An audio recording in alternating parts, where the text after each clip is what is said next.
I don't think we should be focusing on Loki. That guy's brain is a bag full of cats. You could smell crazy on him. Have care how you speak. Loki is beyond reason, but he is of Asgard. And he is my brother. He killed 80 people in 2 days. He's adopted. Welcome back to Thinking Critical. This is Wes. If you were a big fan of Kate Herron's take on Loki on the first season of the MCU on Disney Plus, you're going to be a little bit disappointed. We got word that she will not be returning for season 2. Me personally, I was quite let down by Loki. There have been very few times when I've watched something in the MCU and came away thinking, well, that was boring. I wasn't the biggest fan of Falcon and the Winter Soldier, but I didn't think it was boring. I thought Loki, for the most part, was boring. That's like 5 hours of programming. And you think of, a couple of key moments that were a lot of fun. Like there was 25 minutes, I think it was in episode 4, that I thought were terrific. I really liked the scene where we had old Loki, with the cloud, he's making all that stuff. That was kind of exciting. But there were very few things that really stood out in a 5 hours worth of entertainment. I thought it was paced really bad, and it kind of focused on things I wouldn't have focused on. But I'm not the writer-director. Kate Herron was. There were a lot of people that liked the show. They would come in and, they would say what they liked about it, and we could agree with it. But, that's the fun thing about having a YouTube channel. I know my buddy, Nolanert, who's a good guy, he loves the show. Obviously, he and I have a disagreement on Loki. And I believe he'll be a little bit disappointed in this. And this is what Kate Herron herself told Deadline. I'm not returning. I always plan to be just on for this. And to be honest, season 2 wasn't in that's something that just came out. And I'm so excited. I'm really happy to watch it as a fan next season. But I just think I'm proud of what we did here. And I've given it my all. I'm working on some other stuff yet to be announced. And then they asked her, well, are you doing a Marvel movie or something? And she said, no, I'm just focused on my own stuff at the moment. I love Marvel, and I'd love to work with them again, but my outing with Loki is what I've done with them. So she's not returning for Loki season 2, and she has no further plans to work with Marvel. Or maybe they have no further plans to work with her.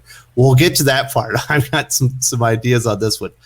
Prior to Loki, Herron had written and directed several short films and like some short comedies, like sketches and stuff. And then she'd done several episodes of seasons of 5x5 and Sex Education. I imagine a vast majority of the people watching this video are going, never heard of it. Me neither. So she was certainly, she had done work, but was pretty much an unknown talent. They definitely had took a little bit of risk bringing Kate Herron on board to do a major project in the MCU with Loki on Disney Plus. It's hard to believe that season 2 wasn't always in the books. So when she said, season 2 wasn't in the cards, and you're thinking about it, and you get done watching season 1, and my biggest criticism of the final issue is nothing was resolved.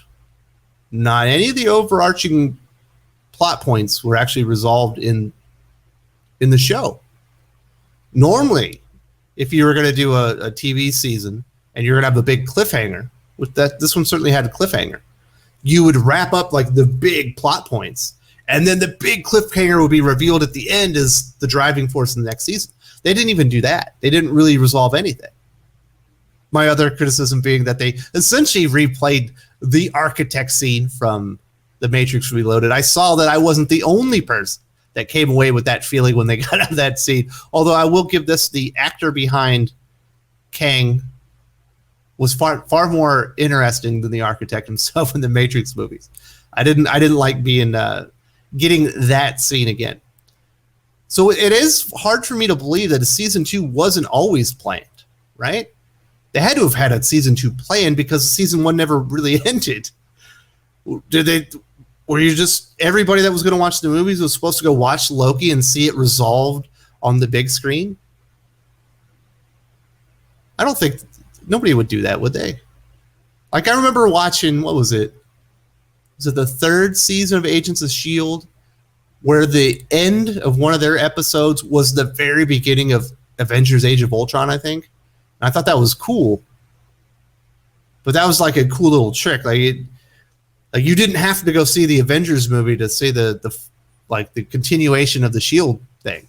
It was just a cool thing. Like if you watched both, you would have saw it. Kind of thing. So it's hard for me to believe that season 2 wasn't always in the works.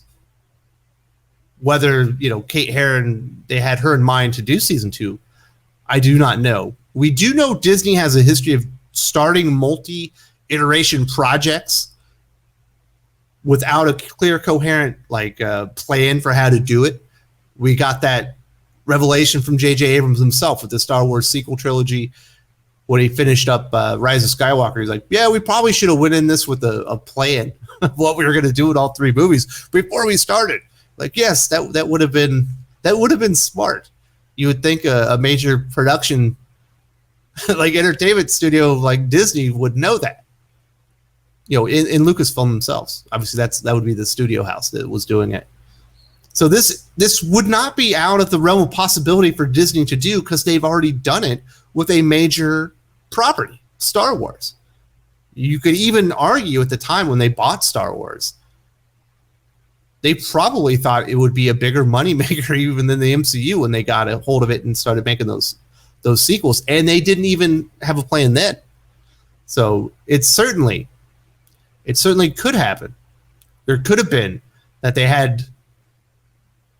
they knew season 2 would happen, but they had no plans for it. And Kate Herron, the director, writer of season 1, just was never like, how would she know where to end the stuff? Did they just say this is what it needs to be when it's over so we can move into these movies? Because that's another thing that isn't clear. When is Loki season 2 going to come out? Is it going to come out before or after Ant-Man and the Wasp Quantumania? That's where Kang the Conqueror is supposed to make his big, impact on the MCU. Obviously, we had the character debut in Loki. Is this leading into that? Is season 2 going to be following that? So there has to be some type of plan, right? You have to trust that Kevin Feige and the people behind the MCU have at least some idea of what they want to do with the actual content in the movies, rather than just all the representation that they're getting into the film. That seems to be what the focus is right now. But you hope that they haven't lost sight of, we have this enormous shared, not only movie, shared television and movie universe, where we're playing out this enormous storyline that's interconnected. And that maybe we should have all these things planned out so they make sense. In that you're not having to go back and retcon a bunch of stuff or have jarring things happening in the movie like that. I thought these things aren't lining up. You hope that hasn't happened. I wonder if it's just hard for me to believe that they brought in Kate Herron knowing that there was going to be season 2 and they never had her in mind for season 2. I wonder if it had to do with the feedback, because I don't know. I just thought Loki was really disappointing. I know other people loved it so much, but man, the pacing was just off. And it really didn't highlight Loki as a character. He's the star of the show. Felt like Sylvie was the highlight, was a character they were trying to highlight and really use the program as a springboard for it, rather than Loki himself, to springboard him back into the MCU. That's what I thought the purpose of the show was. But it felt like the purpose was to use the cachet that Tom Hiddleston had built up as Loki to go and build up this other character, this alternate version of Loki, which I have a hard time believing we'll ever even see in the MCU. I mean, they're going to replace the heroes, right? We've already replaced Captain America. We're getting a replacement for Thor. We got to get a replacement for Iron Man soon. Or do you think Spider-Man is a replacement for Iron Man? He is kind of Iron Lad, right? You never even heard him say Uncle Ben's name. His origin is almost meeting Tony Stark and being inspired by him, being allowed to be part of the fight in Civil War. So it's interesting. Maybe Sylvie is the new Loki. It's going to be the replacement Loki in the next iteration of all these characters because they are replacing them. You know, obviously, still got Fat Thor there he can come back and be some comedy relief, but you know, it looks like the Young Avengers are definitely kind of being put in place. The thought is that perhaps young Loki perhaps would be part of the Young Avengers, but they're definitely working on some stuff. I don't know. I have a feeling, this is just my thought, I would love to hear your guys' thoughts in the comments section. I think they're like, we appreciate your service, Kate. We won't be needing you for season 2. This season just wasn't interesting. It wasn't very good. You accomplished essentially what we wanted you to, but you forgot to make it entertaining and interesting for everybody along the way, unless you're the world's biggest Loki fan like Nola Nerd. I'm sorry, Nola Nerd. I love you, but a lot of people are just like, didn't think the MCU could be boring. That's kind of the way it ended up. So that's the news. If you're a big fan of Kate Herron, on Loki season 1, I'm sorry to disappoint you. She will not be returning for season 2.